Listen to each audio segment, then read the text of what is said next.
Hey, Sandy. Oop, let's see. Hey, Sandy. Hi. Hi. Hi. And Miles is here. Yeah. Well, I'm Hi, Miles. ready to go. I'm yesterday Sandy had a dream that I've learned a little bit about. That's why I say I kind of dwell on these dreams. I mean, the thing that came into my head was the um the cooking of the steaks.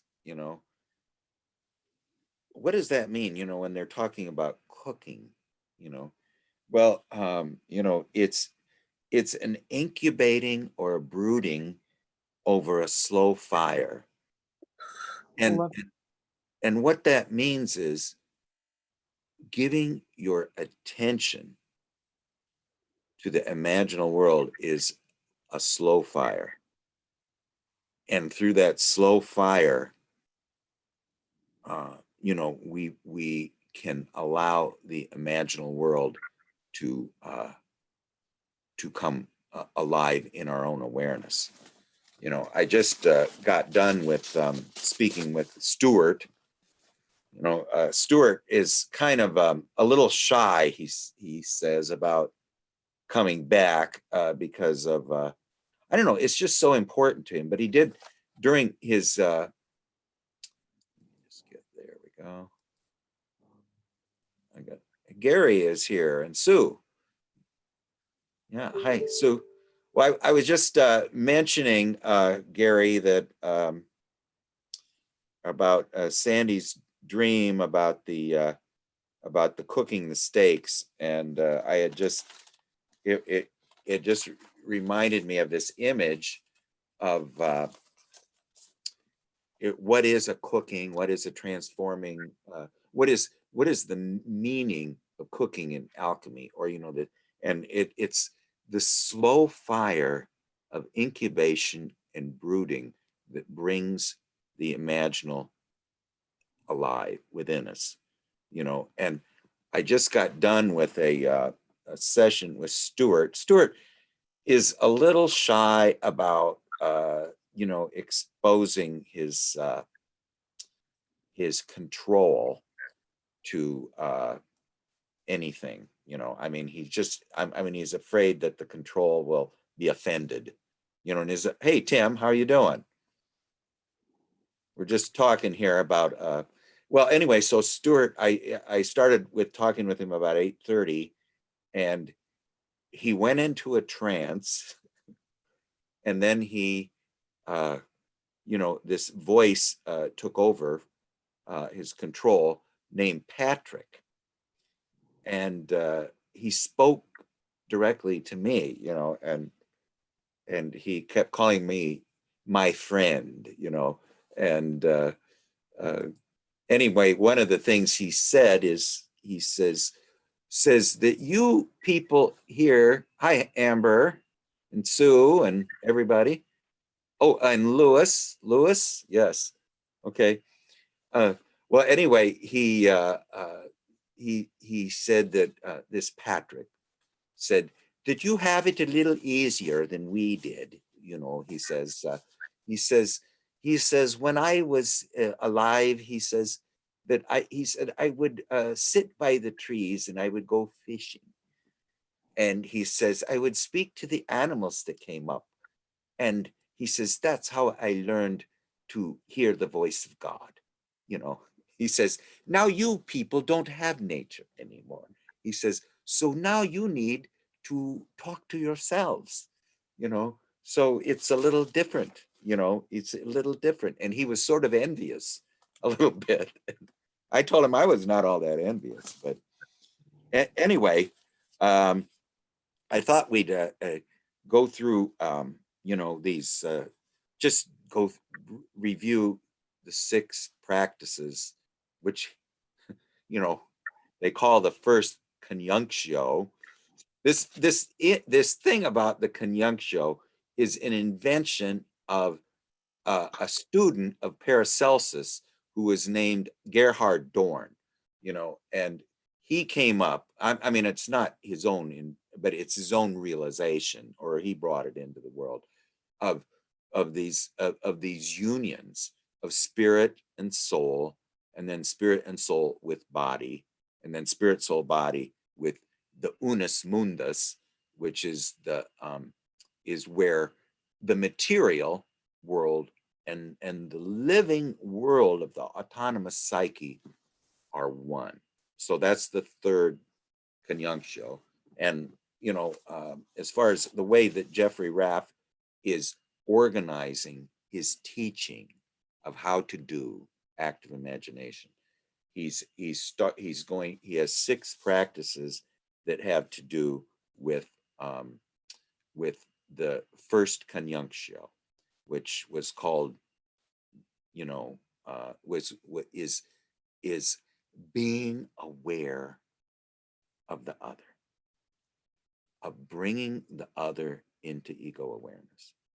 So I mean, these first 6 practices, and I read this over and over, but until sometimes you do it, he's almost every word he says is very literal. So I mean, it's trying to actually experience this, then suddenly what he's saying is a little more, just a quick review of what he means by the imaginal world. Imagination, or the imaginal world, doesn't mean that you're creative, but it means that you've become permeable. You've gained an ability to perceive the imaginal world. That's what he calls imagination. It's not being creative. It's the ability to perceive the imaginal world. And he says it's really he says the union of soul with ego, or spirit with whatever. Soul and spirit are kind of they always get mixed up, and everybody has a different definition of them. And I don't really know if everybody's definition of them actually exists in the real world, but they're trying to express something they've experienced. But but yes, go ahead, Tim.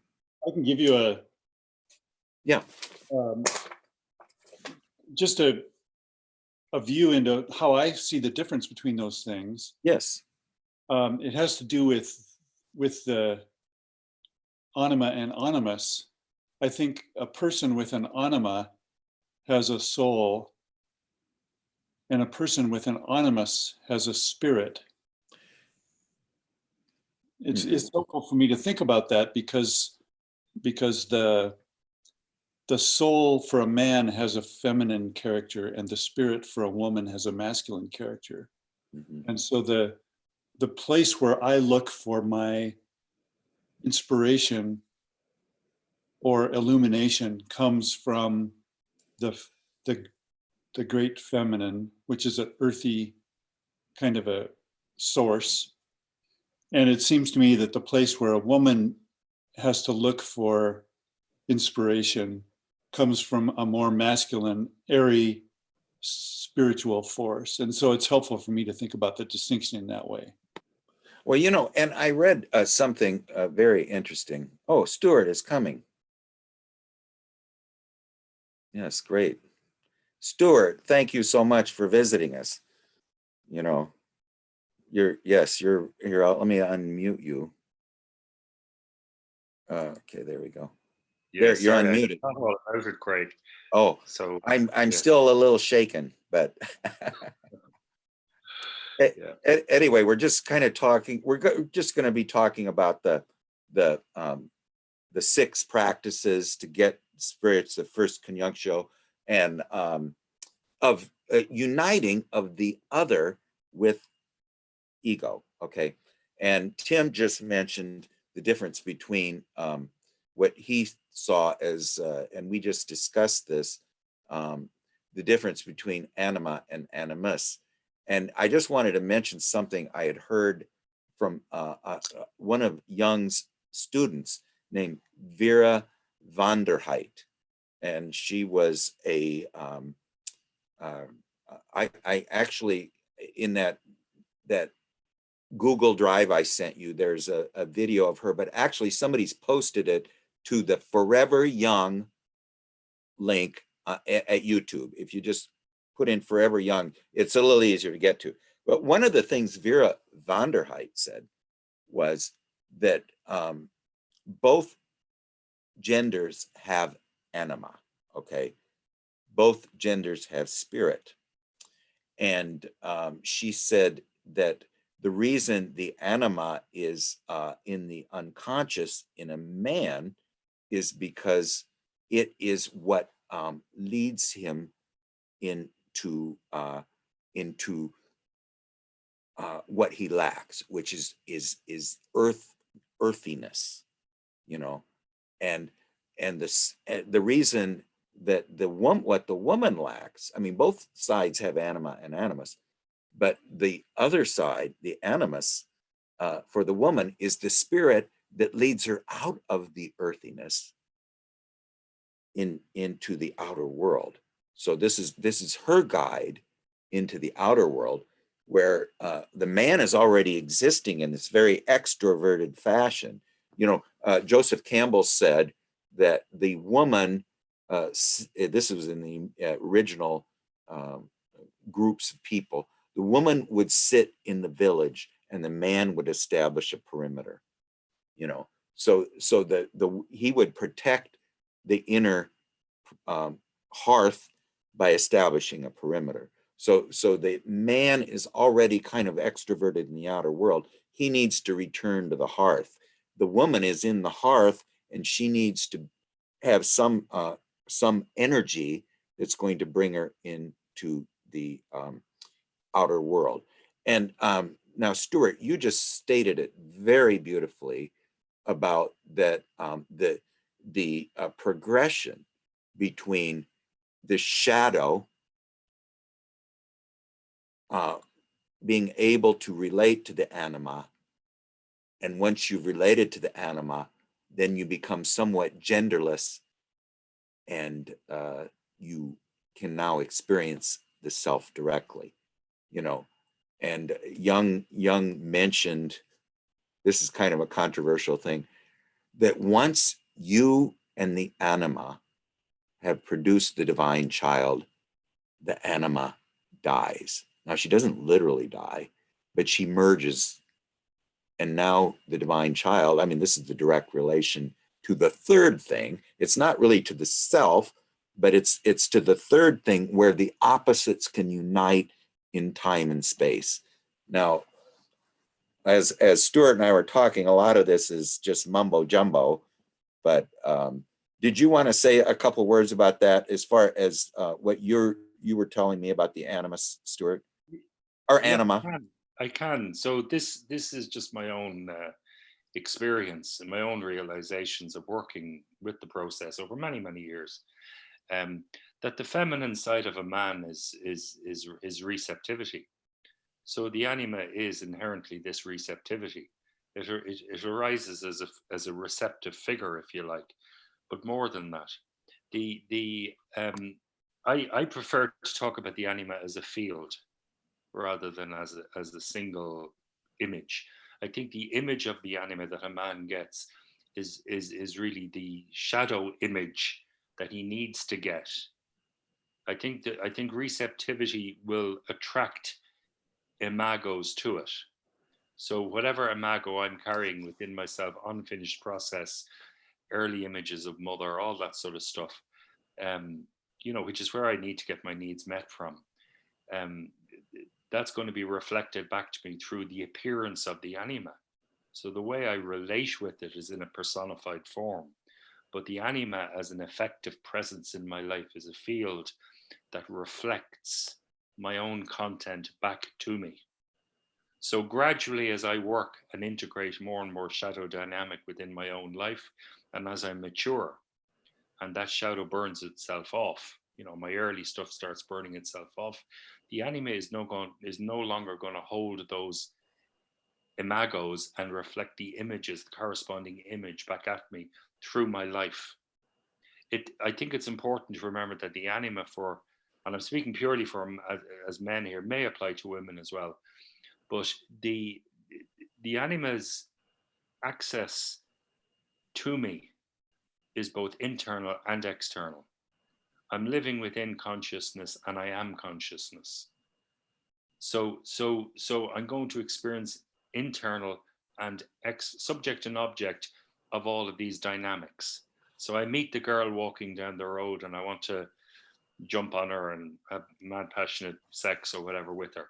That's the early stage of the anima, holding the mother images. Later on, the same person walking down the road, I don't project that sort of predator onto her. I project a different projection onto her because that shadow has burned off. My needs have changed, and I see instead somebody who is more symbolic of a sacred figure, inspiring me towards respect, or it awakens something else within me. So it's not the anima that's changed; it's me. The projection that caused that has been, you Exactly. become conscious of it.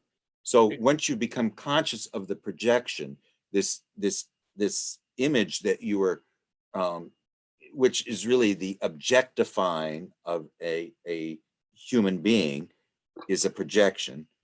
Is you become conscious of it, that human being now becomes a human being instead of your projection, But whatever it was. not just the personal projection onto another person, also the projection onto life itself. Yes. So I see life as Yeah. something I deserve from. I should have this, I should have that, I should be happy. All these type of projections onto life itself. That also is anima, reflecting my shadow content back at me, my power projections back at me. So as all of that stuff gets burnt away, the anima, as you say, dies. It's no longer required to reflect that personal level of my consciousness back. Now it reflects the deeper aspect of my consciousness back at me, which is more the self. Yeah, and so really, the anima didn't die. You somewhat merged with her, and now you're a rebus. You're a two-headed being, and this is what we're going to get into today too. What I thought we'd do, Stuart, is I'm just going to give these practices that that Jeffrey Raff outlined, which he's trying to give to all of us to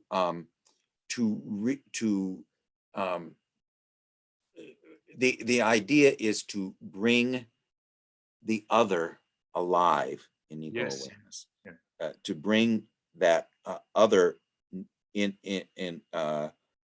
alive to it, and what he says is he calls it the ally, but it is the other, but it comes alive through attention, and that's what we were talking about, was the alchemical fire is the slow fire of incubation and brooding, which meant really lending attention to the other. Now, what he's talking about here, let me just go through the 6 practices fairly quickly, and then let's all comment on them after I get done. They're not very long, and you're supposed to go through them one at a time. And as I've started doing active imagination about a year ago, what he says you need to take literally.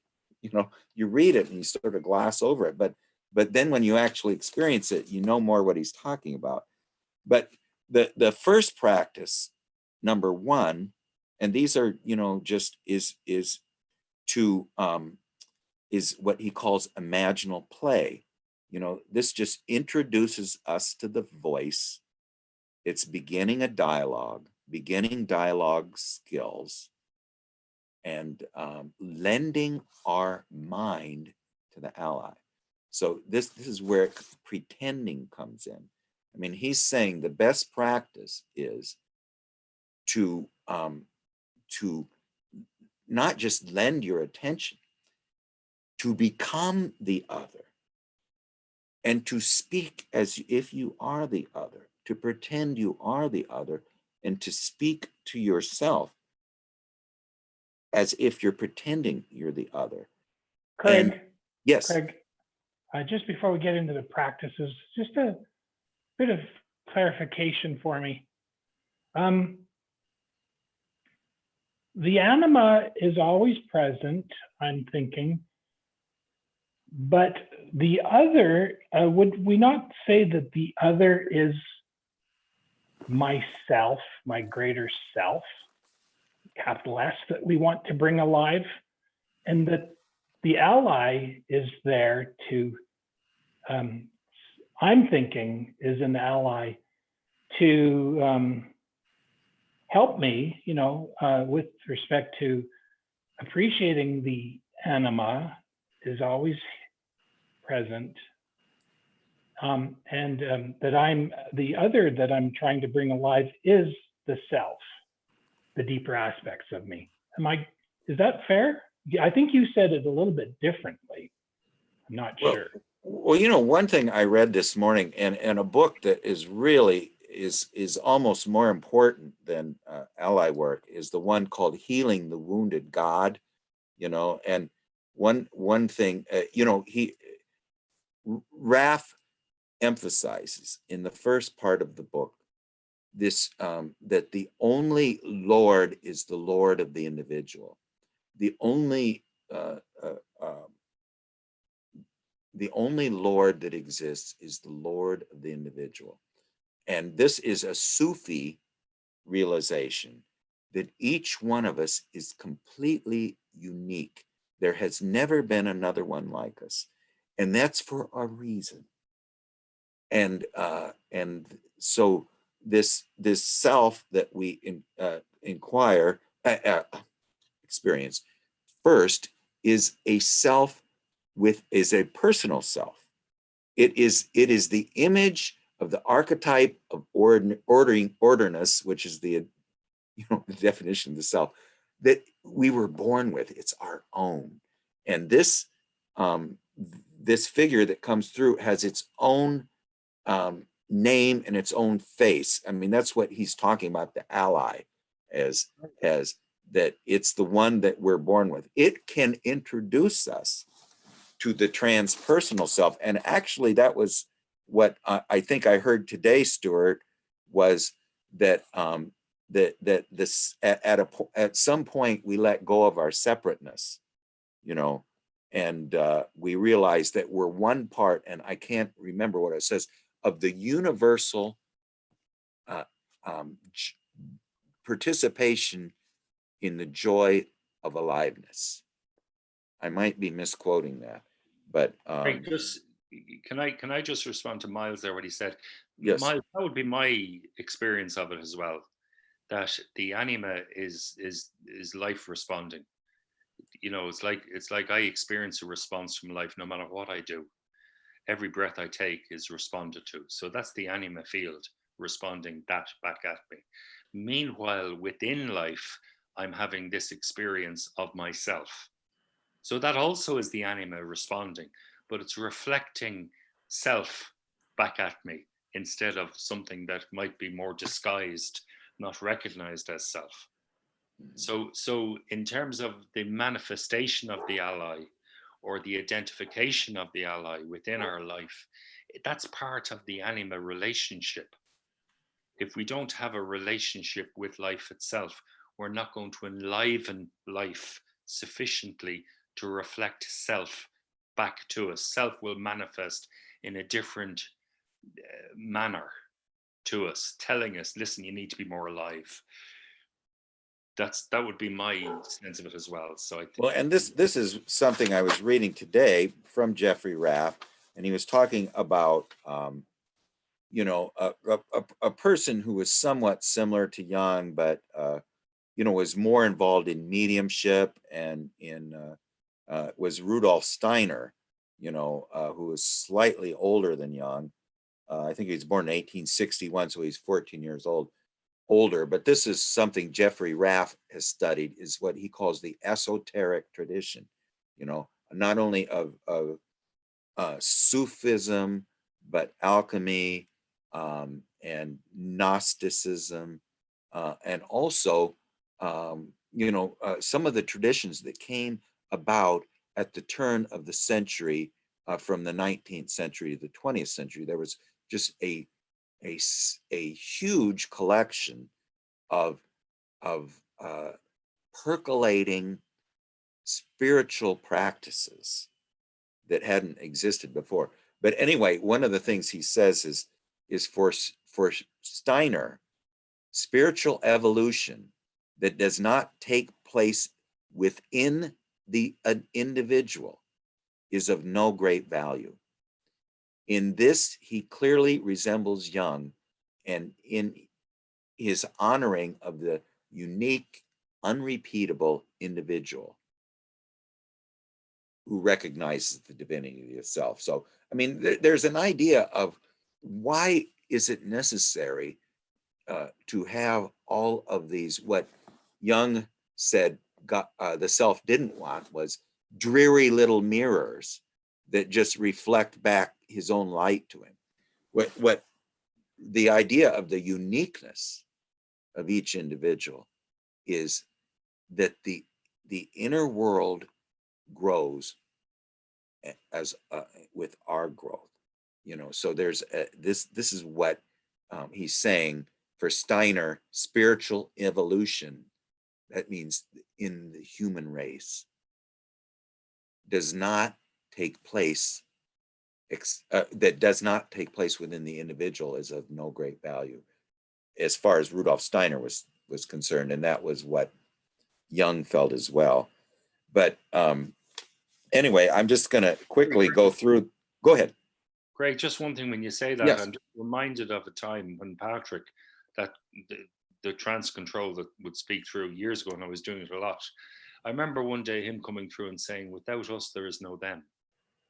Without us? Without us, there is no them. Yes, without us, there is no them. I mean, because really the idea is very simple, is when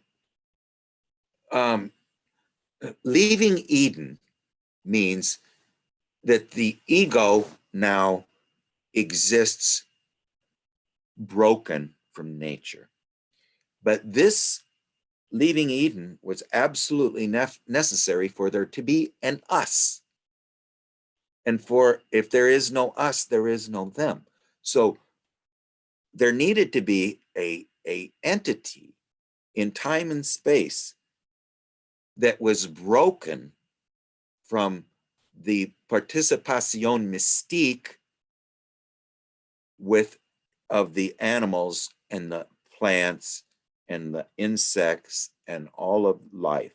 There needed to be some type of consciousness that had two poles where energy could flow. Now, this is what Jung called the second creation. He experienced it on Mount Elgon, in Kenya, where he experienced what it meant for consciousness to come into the world. Us. Without us, there's no them. So they needed us. So we serve. That gives us a certain dignity, as long as we know not who we are, but what we are, what our purpose is. It is to be the us for the them. And this is what the first 6 practices are about, is to become an us for the them, And so practice 1 is just to just, what he does is basically, he says, just dialogue with the self. Now, when he's talking about active imagination in the beginning, he's talking about what essentially would be automatic writing, okay? And, he's trying to introduce us, rope people to the imaginal world. I mean, if we're If we're Stuart, we're winged people who can fly up to the introitus apertus, the open door at the top with their own wings. But so he's saying that the beginning way to do this is really two things. One is through the automatic writing. Now, I have done it, you know, in the past through just, you know, writing with a pen. But I think I'm actually going to do what Robert Johnson did, because I want to record this and I want to review it. And I want to go back, you know, Jeffrey Raff says to respect the work with relentless memory. In other words, to review it and to make it a part of you, because a lot of this stuff happens when you're a little bit, you know, out of it. It's somewhat vaporous, like a dream can be. So it needs to be made concrete in actual writing, which you can review. He does also discuss later the more trance-like vision quests, but this is the beginning, okay? And this is the way Can I Robert Johnson. interject something? Yes, please. To what Stuart said, Patrick told him that without us, there is no them. And I'm reflecting on the words of a gentleman named Chief Joseph, and he's the leader of an organization called Reconciliation Canada.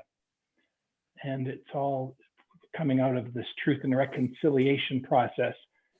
And they have a word in his language, I think he may be Coast Salish, and I might be mispronunciating it. I'll go and look for the word and bring it, put it into the comments. But the word is something like Numiayat, which means we are all one.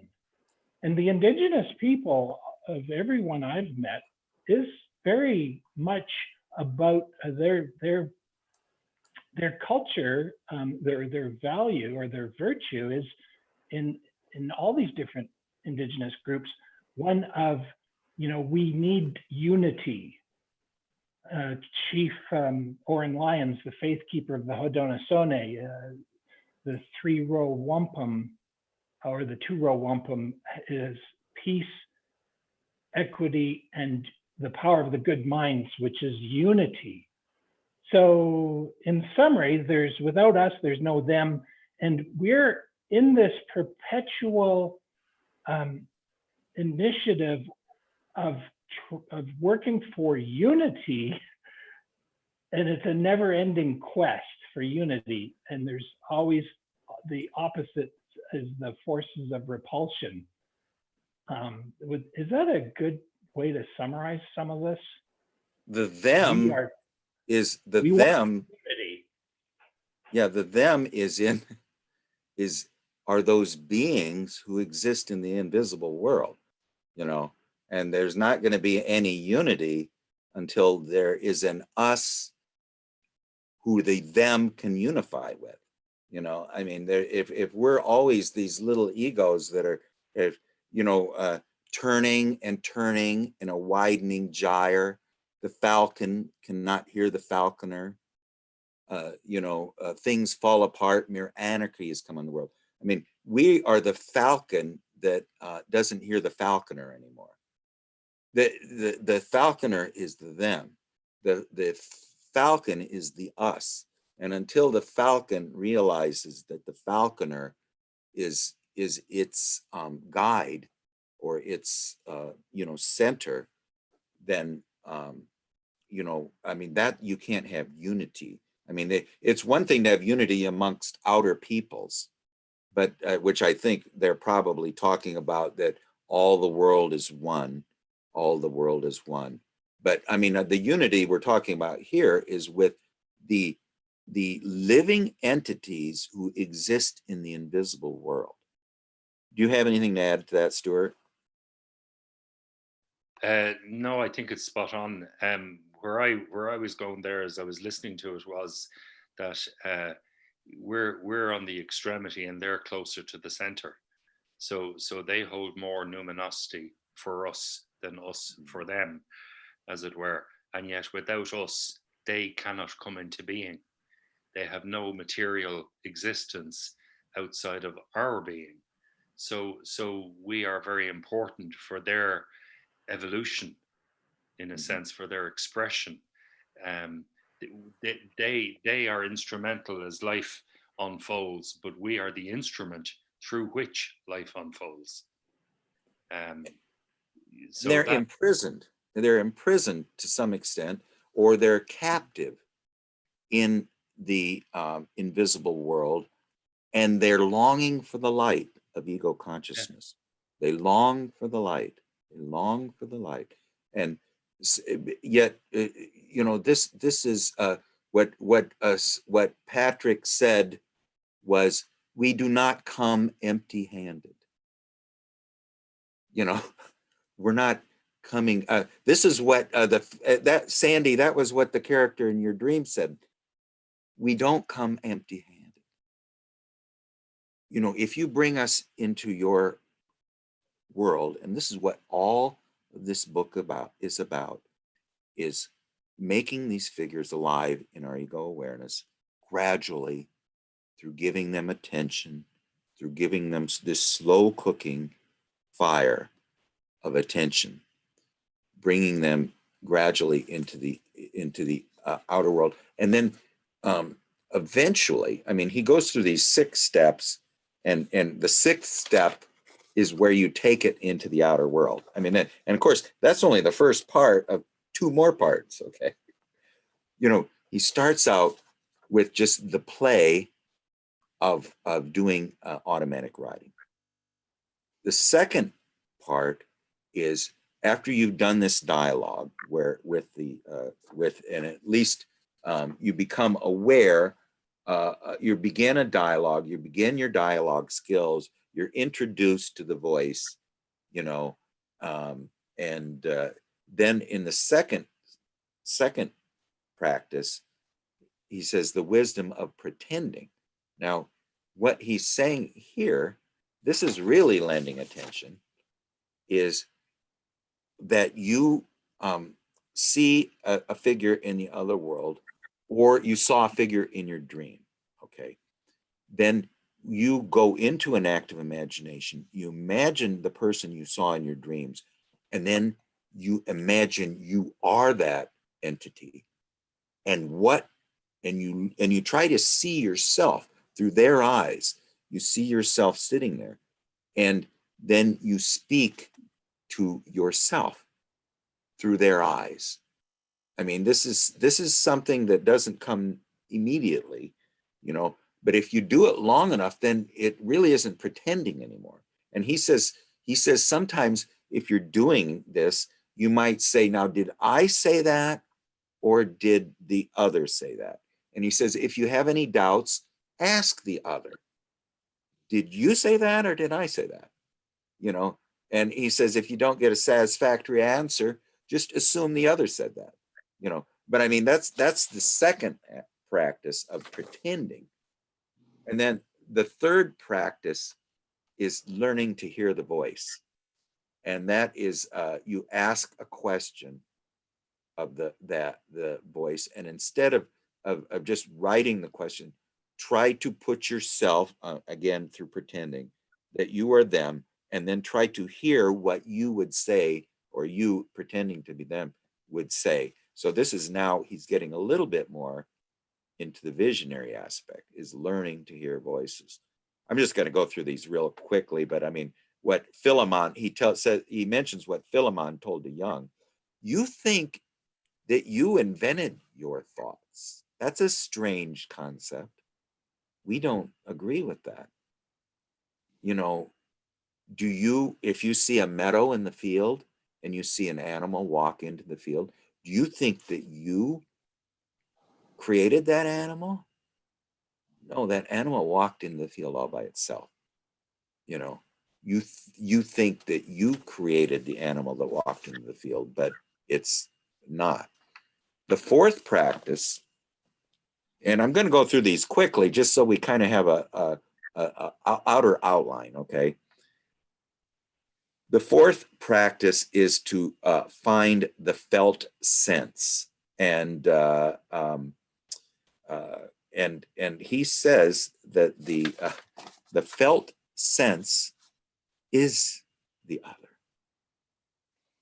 and the other is the attention. He's saying the attention that we lend it, the felt sense, and the other are all one thing, you know. In other words, the attention that we lend it, the pretending, I mean, the somehow this slow cooking, the felt sense, which is kind of it's not really dialogue, but it's a sort of a felt sense, and the other, which you can call the ally. I think in these stages, at least for myself, and it's not true for Stuart, is a little ambitious. You know, I'll take anything I can get from the other world, whether it's an ally or not. But now, what do you think of that, Stuart? Do you want to speak to that? There. Okay, wait. Sandy has a question. Well, I have a question, but I have an experience from something Yes, you said okay. last night, Craig, about Kevin's dream. And then I had what I felt like was a direct experience. You know how you mentioned beholding the image? Yes. Last night, my dream was, and it was powerful because it stayed with me all night, was I saw a flower with only one side where the petals were growing, and then a Yes. long stem, and then just a very light circle around it, a couple inches around the flower. But then I saw the flower, it was like it was breathing. And so I was just looking at it, and then I had a felt sense, and it was like the felt sense spoke to me and said, just behold the image, and it Just will grow. So I did, and then another petal came on the flower, and then a few minutes later, another petal came on the flower. beautiful. And I didn't know if I was like at the beginning before words, because I've been practicing felt sense and feeling like I wasn't really, I have a total commitment and I believe it will come, just like Stuart has said many times, but I wasn't really feeling it. But I felt that was it was like the felt sense spoke. Even though I heard it in words, it wasn't with words. And it was just like, just this whole, sometimes it's so beneficial just to focus on the image. That That is was so the message. beautiful. I want to hear what Stuart says, but I just wanted to quickly mention that Jung said that we're like trees with leaves on only one side. So Hmm. you have a flower with petals on only one side. When you behold the image, when you do this incubating, brooding over it, the petals on the other side, the tree leaves on the other side of the tree blossom. That is so beautiful. Stuart, what do you think of this? It's wonderful. Do you know, it's like, oh my God, that's beautiful. It really is. But it also so wonderfully demonstrates Thich Nhat Hanh's principle of interbeing. Like, where do we go when we die? Well, we go into everything. So the ally as background, you know, there's self as background, and slowly self is saying, okay, if you hold this image of wholeness within yourself, you will flesh it out. You will become whole. So we're growing towards ourself all of the time, from ourself, into ourself, within ourself, by ourself, and it's you know, it's just beautiful. It's So Stuart, nice. would you say that was an experience of felt sense for me? Yes, I would, and it's more than that as well, because it's coming in consciously to you. So it's felt sense and awareness of felt sense. It's also visual. It's not just feeling. It's you're seeing something. It's been imagined into existence.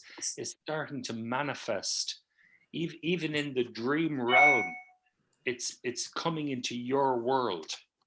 It's coming into you, what you are. So there's the hand coming through the, there's There's a door in St. Patrick's Cathedral over here in Dublin. It's just a timber door that goes back about 500 years, and there's a hole cut in it. And the story about this door is that in the period of conflict, the leader of one side stuck his arm through the door to shake hands with the guy on the other side. And he could have lost his hand. Your man could have chopped his arm off just like that. But he took the leap of faith and he put his arm through.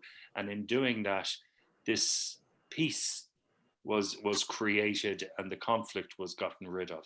Well, this is the hand coming through the hole in the door for you. It's happening on your side. You can cut it out. You can shut it down by saying, oh no, I don't believe that. You can withhold your aliveness from it, or you can give it aliveness through your own recognition of self within it. Do you see? So I think it's wonderful. It's the difference between seeing something with awareness and seeing something unconsciously. If I see it unconscious, it's like what do we take from the dead? Well, we take aliveness from it, and then it becomes dead. We need to give the dead back aliveness. We need to believe in them. If you believe in the dead, they'll begin to come alive for you. You see, Well, so that's what's happening. Let's hear from some others. Gary, do you have any comments at this point? Yeah, I was just going to say, so we, when we first started out, we had the example of, where Angela Marie, was that her name? But, where she, she's talking to the Great Mother and stuff. And that was like a, really good example of, active imagination or possibly contacting the ally. But I was going to say another one that's really good is Jung's Red Book. And one of the things that I like about that, one story we hear is that, that this was actually when he was kind of psychotic. But if the one that I've got, it's got, when you go through it, it's got like, oh, well, in the Black Book, he said this, so there's like all these changes. So I think, some of these, things can be worked with afterwards too, to kind of get additional wisdom and insights. And when I did his Red Book, I also listened to Bosnack's. Bosnack did a 20 lecture series on this, and I definitely got a lot more out of it by listening to that lecture series. But the other thing that really struck me is, just the incredible variety of the figures that he saw and and the insights that he got from them. And I thought, oh my gosh, I thought, well, I've collected a number of, paintings and sculptures that I really like. And I thought, for the pretend part of this practice, I'm going to go and have a dialogue with some of the pieces that I've collected, because it's very much sort of like the play as a child. And, I like that idea. And also just for an exercise of the imagination. Now I've done, active imagination in the past and, the ally work. I don't know how far I got. I was really, when Stuart talked about, building the foundation first. Yes, that was beautiful. Just becoming aware of the aliveness. I thought, oh yes, this was something that was lacking from my practice. So, at this point, I think I'm actually more interested in going back and just focusing on that in my meditations and stuff until I really feel comfortable. But at the same time, I'm going to do some of the active imagination, but I'm going to do it with the, with the chosen characters, some of my paintings that I love, and my sculptures too. And so, I'm looking at it with a little bit of a different view. Now, I might be being overly critical of myself, because I know when I go back and I look at some of the, the ally work, the active imagination, at one point I actually, I don't know, like maybe 4 or 5 months in, I actually got a name. And, and every now and then I would get sort of a felt presence. And sometimes, the dialogues look fairly like, this is just not something I would ever say. And I thought that was really interesting. And other times they seem kind of banal, Like there, there just wasn't, more like just pleasantries going back and forth. And again, that's one of the reasons I really liked the Red Book and the first book we did is like, you could look at it and you could just see what was possible. I think that's, I think that's also a good exercise. Oh, and one other thing. So, and I can send it out again, but that link that I sent out to, it was kind of notes on Stuart's first lecture, I added to that. And I also in there, so I added the, and these notes are a little more cursory on the second one, but I did a MP3 of Stuart's meditation, and I've got, and then I also have a meditation up there that uses what they call binaural. It's basically where they shift the frequency that you're hearing in one ear versus the other, and the idea is that this causes an entrainment, and it seems to work for me, for changing state, and that also goes along with an imaginal exercise with the which I really like, and then it switches into straight music. But I find that for for feeling the aliveness, if you will, to also be very good. And then the other one I have, and that's also an MP3, but it's one of like 7 chakra dances. And just for the practice of imagination, and because the sensory is my inferior function, I like the practice of this dance where, I'm really focused on that. And then this, this imagination part of it that goes with it. So all those are up there and available, and I can resend that link if anyone wants. Well, Stuart, what would you say about now this problem that a lot of us face is the fact that this initial contact seems to all be pleasantries. How can, if you're going to use Raph's method, and maybe you don't like his method anyway, but if you were going to use it and you're going to do dialoguing, what Barbara Hanna used to say was that don't worry that you think you said it. If you do it long enough with persistence and with full devotion, she says you'll find out you did not say that. What do you think, Stuart? I think there's, I'd agree with everything that's been said so far. I think also, in addition to that, I think working at the foundation is very, very important. So whether you're coming at it from an automatic writing point of view, or whether you're coming at it from, painting or from sculpting or from any type of creative channel, it doesn't matter. If you have the ability to shift consciousness, the altered state that you move into will begin to influence your work more and more and more. Now, in the beginning, it might only be 1%, 99% you, ordinary state of consciousness, 1% altered state of consciousness. The effect of the ally is going to speak through the altered state because it's coming from the altered state.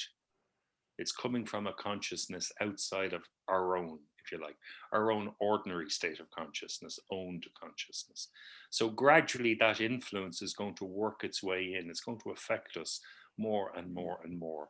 The more we associate with it, the more it's going to associate with us. That stands to reason. So walking down the road and just allowing yourself to be aware of expanding out into the day that's in it. That's you're changing your state of consciousness, and you're also experiencing the aliveness of the day that's in it. Okay, well, the ally is going to join with you in that alive experience. Or you could go into an art gallery and experience the aliveness of seeing these great works of art. It doesn't matter. The expansion of your own consciousness is where this aliveness is going to manifest, imperceptibly at first, and then gradually it'll become more and more. Okay, so now just going back, I just want to say one more thing, Craig. On the automatic writing exercise, There's a wonderful exercise in, I was trying to think of the name of the book. The exercise itself is just doing morning pages. It's for developing your writing ability, creative writing. If you want to become an author, this is sort of the grounding exercises to help you develop the skill of writing. And it suggests that every morning when you get up, pen to paper and write 2 or 3 pages without thinking, empty your head onto the page. Whatever you wake up with, you put onto the page, and then you close the book and walk away. And you don't think about it for the rest of the day. And the next day you do the same. And the next day you do the same.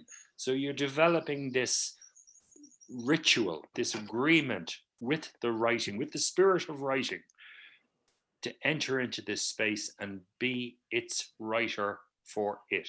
I will be the pen whereby you write your story through me onto that page. You see, you're getting in the way and you're getting out of the way at the same time. So we've got to consciously put ourselves into that sort of, into those links of the chain. We've got to be one of those links, but we've got to empty ourselves to do it. The Yeah. petals don't all appear at once on the No. on the empty side of the flower. You know, they appear one at a time until there's a full flower. You know, And they'll appear the- differently for everybody. yes, They will appear differently in different orders, in different colors, in different shapes for everybody. So there is no right, there is no wrong. There's only your own individual practice and your own individual experience where you're slowly developing this relationship. my the way I've found, you know, that is, and I'll just I want to go through practice 6, which Stuart was just talking about, but the way I've found to deepen it is to do as deep and as real pretending as you possibly can that you are the other being. And you know, the in alchemy, the alchemist would say, come to me, Lord Hermes, I am thou and thou art I. I mean, this was their meditation. This was beholding the image, which Sandy's speaking of. And this is what I try to do with my inner figure. I say, I am thou and thou art I. I am thou and thou art I. I mean, I'm trying to I'm trying to get out of the way. I'm trying to, you know, make my let my ego step back and let the other step in, you know, and through pretending, you know, and pretending is not something that we should laugh at, you know. I mean, you know, young children, you know, speaking of young children, Stuart, young children live in a world of imaginal aliveness. And it's slowly killed.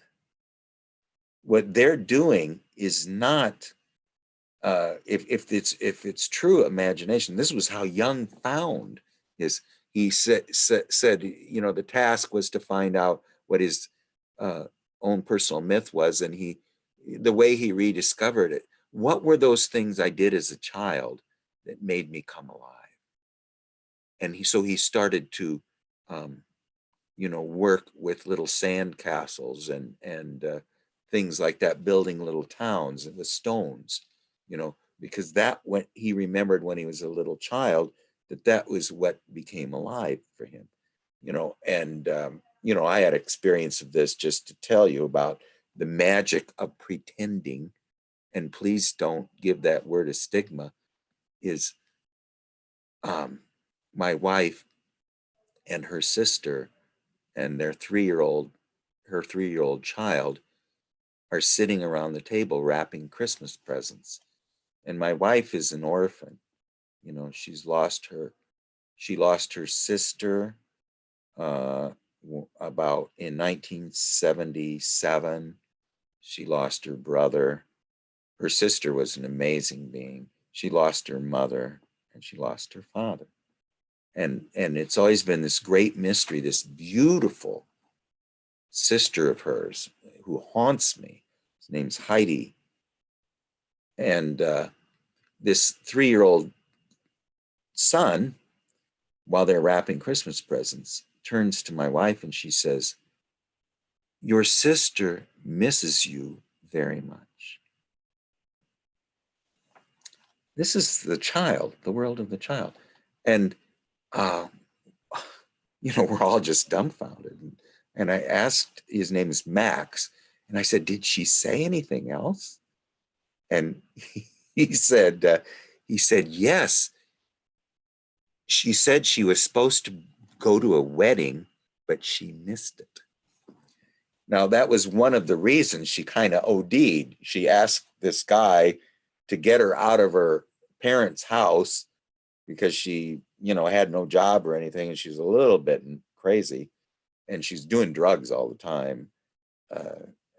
And he said no, and then so she didn't wake up the next morning, And anyway, so the world of pretending, the way that you're this other person, I think helps, at least for myself, to do this slow fire, this cooking of bringing the petals.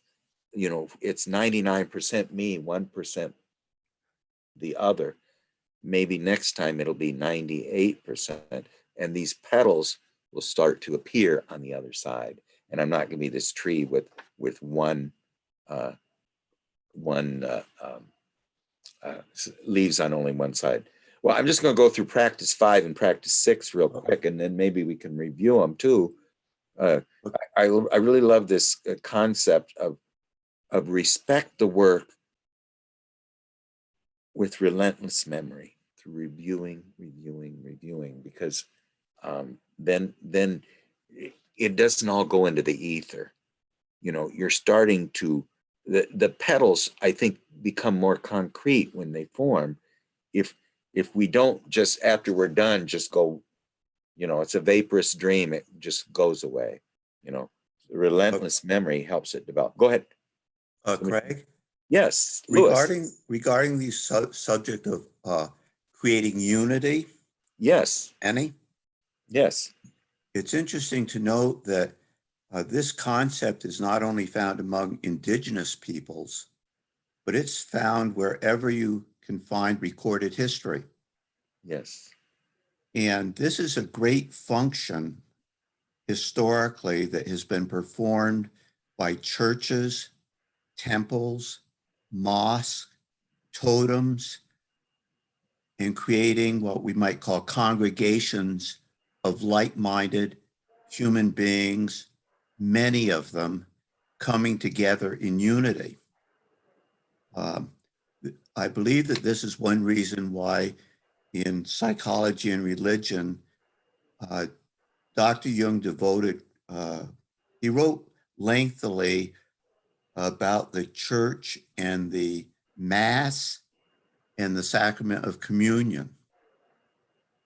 And he concluded that the Mass was a most perfect ritual of individuation. And this is what you find in the temples and the mosques. I'm sorry. Is this necessity for people to come together. There's a part of our lives where we should be more solitary, but we can't spend our lives on Mount Everest or live the life of the anchorite that we find in the Red Book, where he was alone with his thoughts, but then his thoughts became thoughts of the devil. And he pointed to the writings of St. Anthony, who was an anchorite, who fled the city of Alexandria and went into the desert. He's all alone, but then he wrote all these great poems, including these great sexual, erotic poetry, because he wasn't around other people and he had to vent those natural urges that were in him. And so this concept of creating unity isn't just created with our own mind, but has to be created with fellow human beings as long as we are within time and space and have a body and an ego. Well, this is one of the best parts of any church service I like is at the end when they sing, "Blessed be the tie that binds our hearts in Christian love, the fellowship of kindred minds." Is like, I mean, that to me is the most beautiful part of it, is this kindred minds, the fellowship of love, is, and Goethe speaks of this in what he called the systole and the diastole. The systole is where you come in and you let the inner voices speak to you. And the diastole is where you embrace the world. And these were the two energies that Goethe felt in his life, was to integrate the voices of them by being an us, and then to embrace the world. And that, I think, is the unity part of it, is to not embrace, that's what in alchemy, the savior or the redeemer, the one who is the third thing who unites the opposites and takes our broken ego and this self that exists in the invisible world and creates the philosopher's stone, the temple where they can both reside together in time and space. Okay. That's the redeemer, the one who unites the opposites in time and space. Okay. They called him not the savior of man, but the savior of the great world. Not just of man, but of all nature and all life. So I mean, it's that's the embracing part of it. But this comes up in practice 6, and I just wanted to mention practice 5 first because it's pretty interesting too. And if you actually, I think you need to do these, in order, and then start again and do them all in order. You don't have to do them day after day. You can do your own thing, but maybe just once or twice a week, try one of these. But practice 5 is trying to experience the light, the felt sense. And this is to experience what Hermes experienced was through a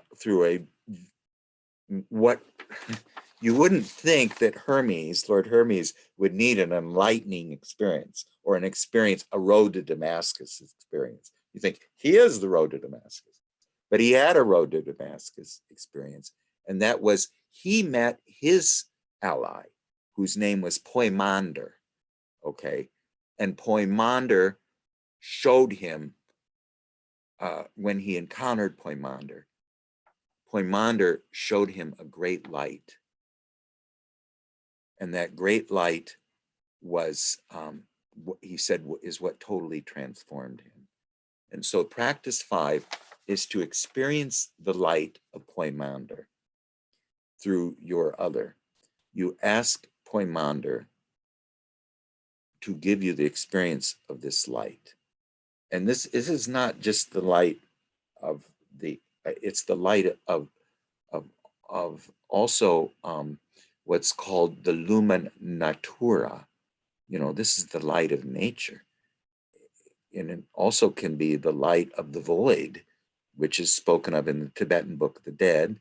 And it could be Tao. The Tao is supposed to be a light.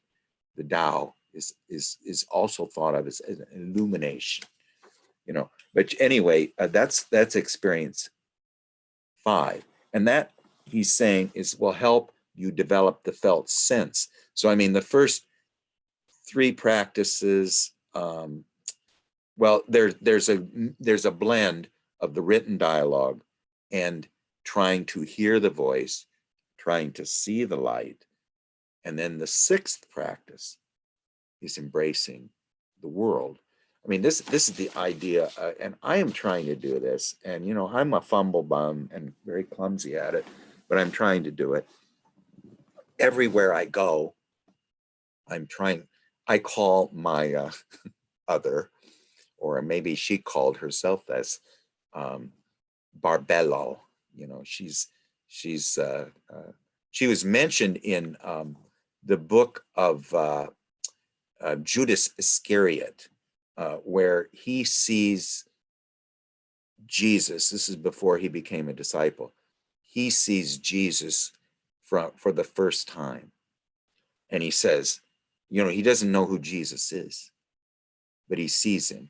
And he says, I know where you come from. You come from the immortal realm of Barbello. This was this feminine figure who supposedly existed before Yahweh, you know, and yet is, you know, is somewhat like not just a Sophia figure. She's a figure of wisdom, but she's also a figure of darkness. But she's her realm is called the realm of the four, you know. So it's the realm of wholeness. But anyway, when I go out in the world, this is practice 6, is to try to experience the ally or the other or this imaginal world, not in your sacred place, but out in the world, to try to experience. You know, when I was doing Zen meditation, I used to do it like 2 hours on Saturday and Sunday, and then maybe 20 or 30 minutes in the week. I could feel that zoom everywhere I went, you know, after a while. If you know, if anything was giving me a problem, I just dropped into that zoom. I think Stuart could do that, but so no, I go out and I say to Barbello, I am thou and thou art I. And I try to see through her eyes as I'm walking along. That's practice 6. So let me just review them again real quickly, and then let's talk about them. You know, practice 1 is through imaginal play. Just introduce yourself to the voice. And remember, the imaginal world is not creativity, it's the ability to perceive. Imagination is not creativity, it's developing an ability to perceive the invisible world. That's what Raff calls, and he says that the imaginal world is the embodiment of meaning by thinking. You know, in other words, we're lending we're lending all 4 functions to this world, but the one that creates the sentences, unless it's like what you experienced, Sandy, and what you experienced, Stuart, but you know what Barbara Hanna calls the sudden deepening, that while you're doing an act of imagination, and it's difficult and it's tedious and you don't know if it's working or not, and then she says suddenly you drop and you hear a voice that says something like what the voice said to Sandy, is we don't come empty-handed, you know. And so you know, this imaginal world is the embodiment of meaning by thinking. And he also said meaning is the earth of reality. It's the grounding of reality, you know. And this I think is the importance of the us, that there is no them without us. So this life we lead in this you know, this short interlude between 2 great mysteries, which are in fact one, you know, that's what Jung called living in time and space, is very important. You know, it's the pivot point of, Right. yes. Can I jump in with something there? If anybody is familiar with family constellation work by Bert Hellinger, if you've ever done it or gone along to any of the constellation work that's put on. Very, very interesting. The way they deal with a person who's recently deceased. Very often they'll be within the work. So the constellation work would form around a person. You want to see your family dynamic. You want to be released from it in some sense. So you pick people to act out the various different people of the family, and you put them onto the floor, and there's no instruction given. And then the facilitator will say, go, and they then proceed to act out accordingly. And what actually happens is they download their instruction and they begin to act out the family dynamic in front of your eyes.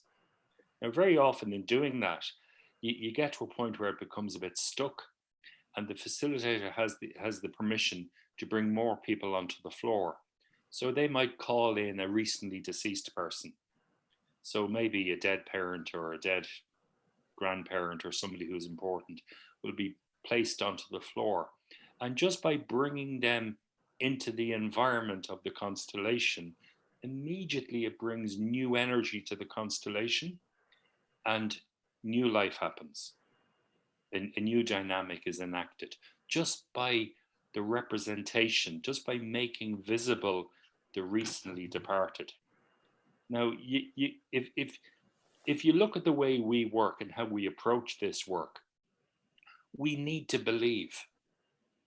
What we believe becomes solid in us. And then we can trust it because I believe it, I believe in it.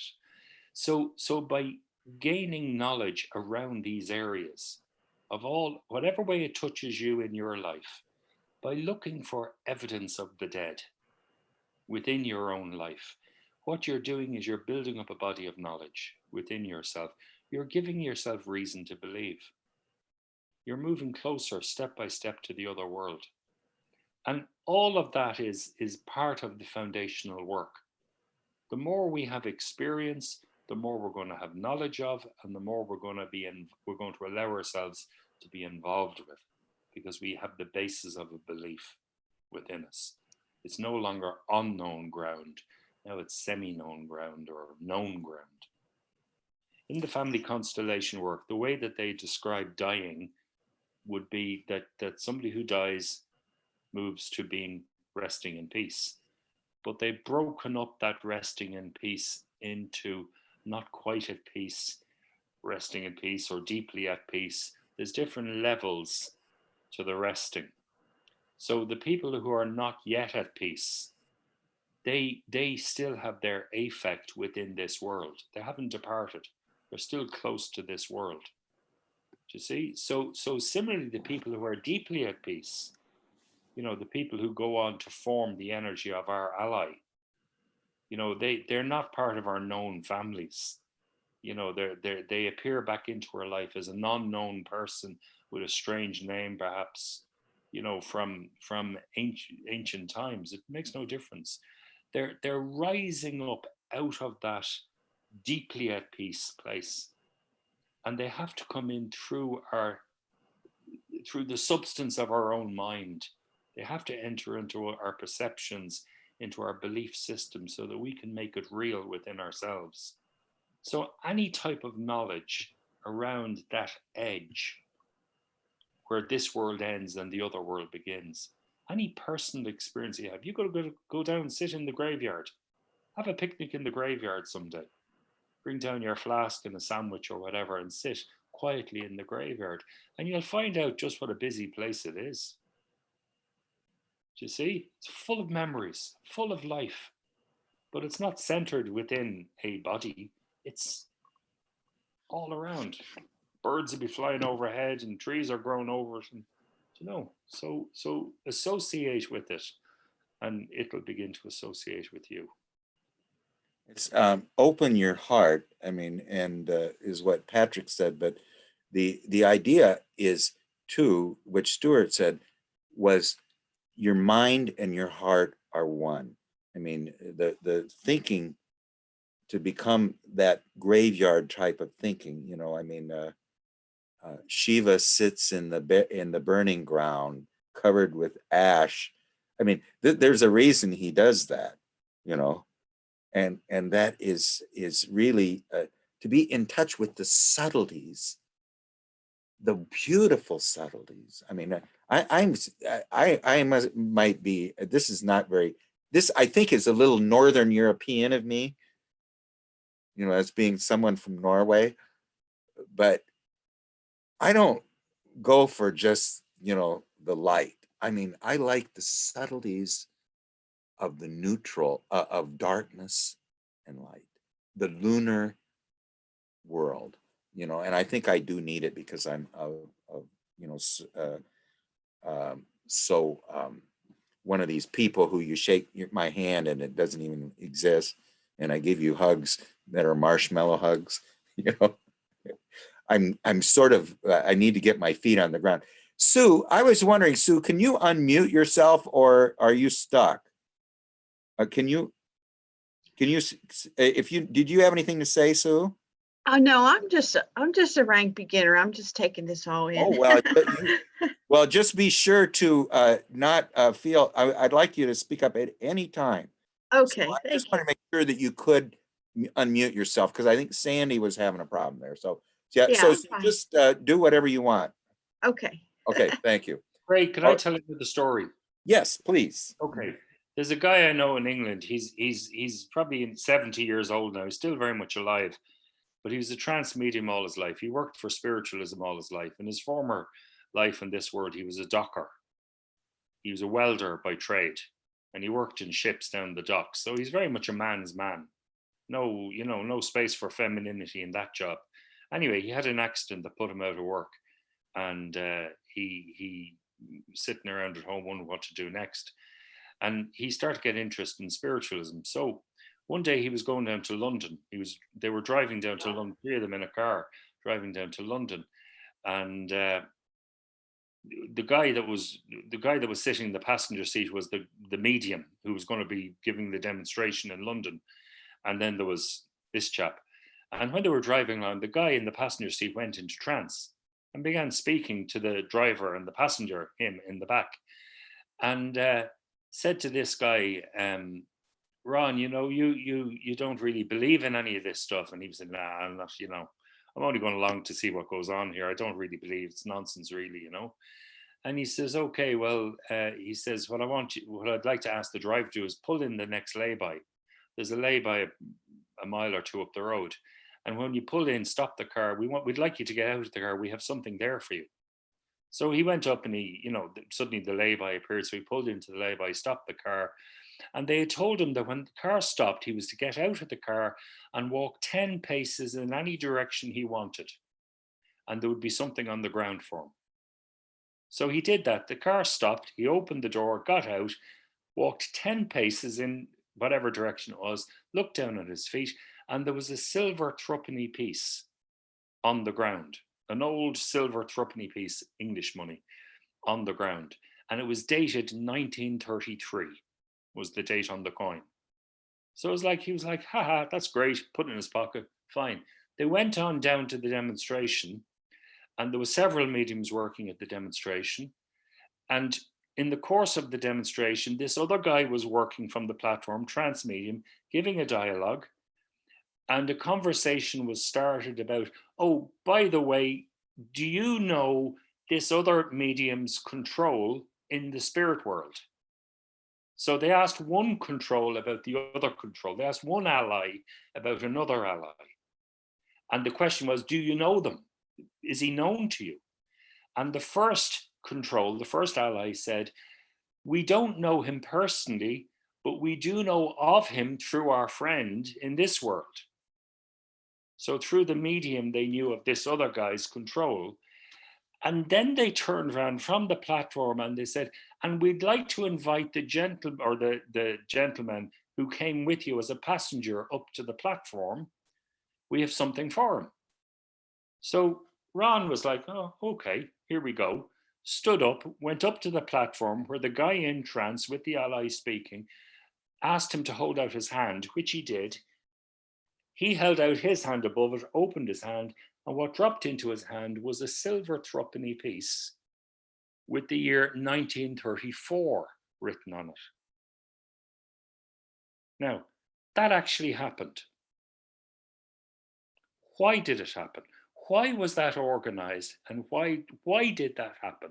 Because they needed to get Ron to believe. They needed to give him his own evidence, his own experience, so that he would open up to this area. That guy went on to be a brilliant trance medium. And he's worked probably 50 years, 40 years, 50 years as a medium. The amount of people that he has helped in his life is countless. Be it giving evidence of their dead fathers, dead mothers, whoever, makes no difference. The amount of people he's given good advice to is countless. He's helped people in so many different ways just by being there, smiling, shaking hands, acknowledging people, hearing people. And that all began by him going along and having that experience. Do you know, there's a huge intelligence behind this, and there's a huge compassion in it, wanting us, helping us, guiding us at every point on the journey, if we would only believe in it. Do you see? So I've loads of stories like that, but actually, can I tell you one more story? Is it okay to tell you one more story? Craig? Okay. Okay. There was another very well-known medium, international medium, Glyn Edwards. He's a brilliant medium. He would give you telephone numbers, names, dates, incredible evidence. Worked for 50 years. He's dead now. He told me one day, and I was good friends with him, and he absolutely, God's honest truth. He in his beginning of his life, he went along to a physical mediumship performance, and this disembodied spirit came out of the cabinet and spoke to the audience. Everybody could see it, everybody could hear it, and addressed him personally and told him of his sister's dead son. And he said, no, that's not correct. And they said, yes, it is correct. Your sister had a miscarriage in a bathroom off a motorway on her way into London. And if you check that, it will be proven. So he said that, and then went on to say, and also we would like to acknowledge this Chinese gentleman who works with you, who you have recently become aware of. And Glyn was like, oh my God, oh my God, oh my God, like that's incredible. He was so stunned by the first piece of evidence that he was willing to accept the second bit in full belief that, yes, okay, this makes this Chinese man real, because the first piece of evidence was so correct. Anyway, he goes home, and he used to like going down to a Sunday market in London to get cheese. So that following Sunday, he went down to the market to get his cheese, walking through the market, bright summer's day, in the crowd, and suddenly this man came up to him. Sorry, I forgot a piece. When they spoke about the Chinese man that he had working with him, Glyn said, no, that's a figment of my imagination. That's what he said to the person giving him the information. And they went off and thought about it. He was down at the market the following week in the crowd, and this man approached him out of the crowd and stood right in front of him, a little Chinese man, stood right in front of him and said to Glyn, do you know me? And Glyn said, no, I don't know who you are. And he looked him straight in the eye, and the Chinese man said, I'm a figment of your imagination. Wow. Turned Beautiful. and walked away back into the crowd. Now, that happened. That guy, if you knew him when he was alive, he was the most wonderful medium, serious, very deep. He'd studied for years to be a priest. Do you know what I mean? He was very deep-minded, informed individual. He studied all different types of religions and very knowledgeable, very aware individual. And that was his experience. We're a figment of your imagination. We're as real as you want us to be. And that's who we're trying to connect with through ally work, is the Chinese man who is talking to our skeptical natures, you know, and who comes out of the crowd and speaks to us. We don't only got a couple minutes left, but Tim, did you have something that you wanted to say? I'm just captivated by the entire discussion and taking notes like mad and making drawings, and I'm just very stimulated by the whole thing. So thank you, everybody, for that. Well, next time we'll go through the next episodes. Of course, I'm sort of glossing over these, but I like I say, until you do them, you don't really you gloss over the words too. How about the rest of you? Can you just have a quick thought, everybody? Sandy, maybe? I just am so grateful for this experience and for all your communication. And Stuart, I'm grateful for you sharing your stories and everything everybody said. And at some point too, I did want to say something to what Tim said. Mostly it's a question, but I'll save that for another time. It's about the male figure and the female. Yes. But I'll save that for another time. But this is just unbelievably fantastic and so helpful beyond words to express my gratitude. And It's the a growth, ferment to both worlds, I think. A yeast Yeah. to both worlds. right. So thank you, everyone. Thank you, Craig. Thank you, Yeah. Stuart, and everyone, Gary and Tim and Miles.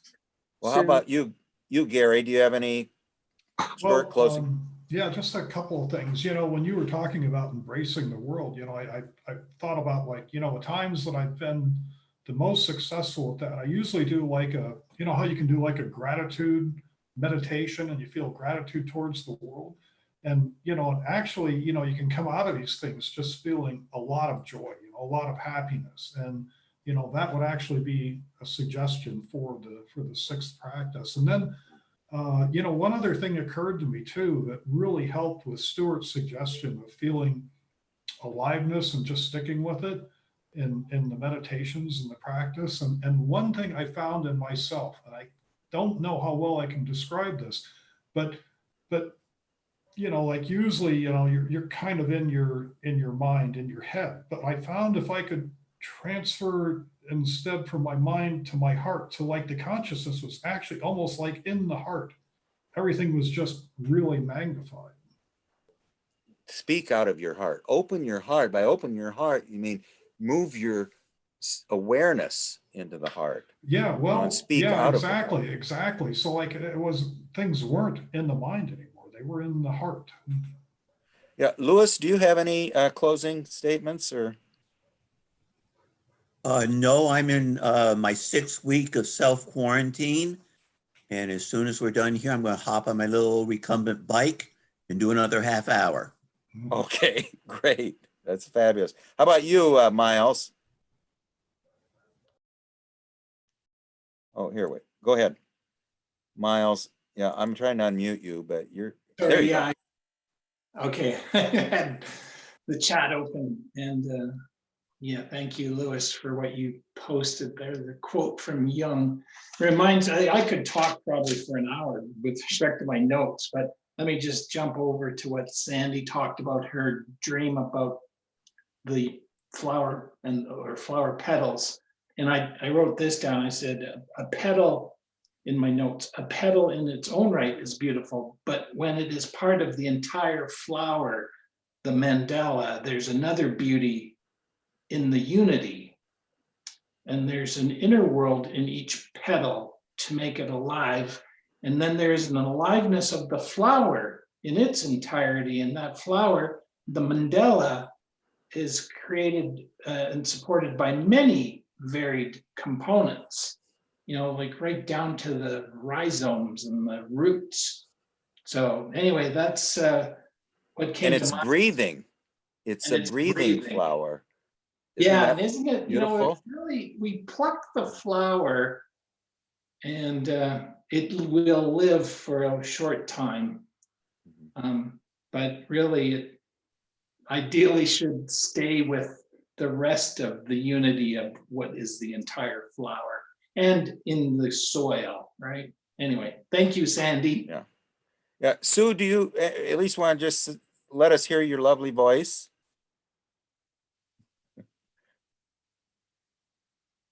Or wait, if I can, maybe we don't have to, but anyway, thank you, Stuart. Do you have any closing words? Oh, Sue, are you unmuted now? Yes, I just really appreciate the conversation, and it's been I think it's going to be a catalyst for me. So like everyone is sharing, That's- I feel it's very like- privileged to be part of this. So. Well, we love having you. We're all a yeast. And Stuart, you want to say the final goodbye? Goodbye, everybody. Okay. All right. No, Okay. Well, I want to thank you, Craig, for Okay. holding this space and for opening up the space each week, and for all of your posts, and for all of the memes, and for all of the insightful comments that you've added to them. It's fantastic. Without you, none of this would be happening. So well, it's a reflected right back at you. So we're a kindred souls here, and Yeah. I'm learning that all of those things are my note cards for the thesis paper I will never write. So, okay, well, we'll see you all next time. Thank you. Love to all of you. Bye now.